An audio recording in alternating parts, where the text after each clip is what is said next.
مراحل آئیں گے۔ یہ جو ہے یہ مثبت ہے۔ ترک دنیا وہ نہیں۔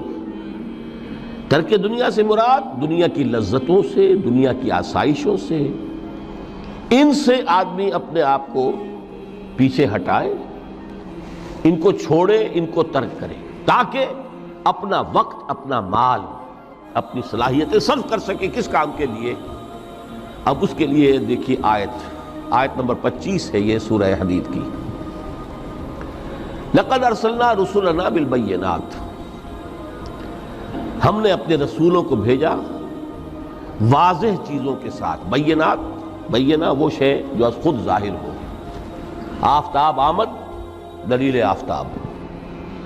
جب سورج طلوع ہو گیا وہ خود اپنے وجود پر دلیل ہے، اس کے لیے کسی اور اضافی دلیل کی ضرورت نہیں ہے کہ سورج موجود ہے، وہ تو ہے، سب کو نظر آ رہا ہے۔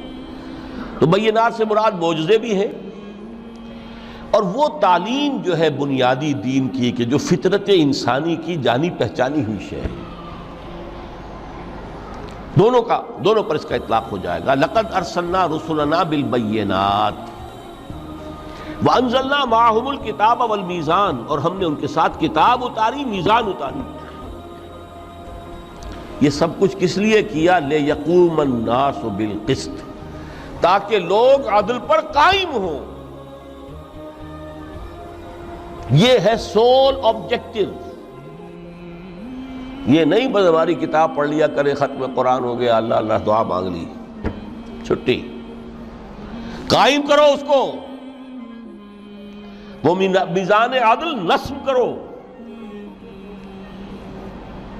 ہر ایک کو وہی تل کر ملے جو اس کا حق ہے، اور ہر ایک سے وہ لیا جائے کہ جو اس کے ذمہ واجب ہے۔ اگر یہ نہیں تو بابا پھر سب کہانیاں ہیں، شریعت اور دین اور نماز اور روزہ اور حج کوئی حیثیت نہیں۔ اچھی طرح سن لیجئے میری بات، قرآن مجید میں کہلوایا گیا حضور سے، قُلْ يَا أَهْلَ الْكِتَابِ لَسْتُمْ عَلَىٰ شَيْءٍ حَتَّىٰ تُقِيمُوا التَّوْرَاةَ وَالْإِنجِيلَ وَمَا أُنزِلَ إِلَيْكُم مِّن رَّبِّكُمْ۔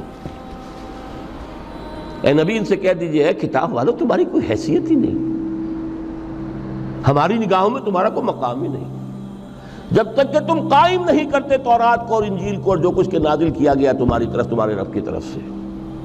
قائم کرو، پھر آؤ ہم سے بات کرو، ہم سے دعا کرو، ورنہ دفع ہو جاؤ۔ Nothing doing. We don't care for you. لستم على شيء حتى تقيموا التوراة والإنجيل وما أنزل إليكم من ربكم۔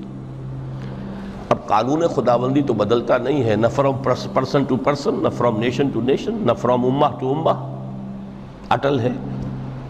وَلَن تَجِدَ لِسُنَّتِ اللَّهِ تَبْدِيلًا وَلَن تَجِدَ لِسُنَّتِ اللَّهِ تَحْوِيلًا۔ سنت اللہ تو ایک ہے۔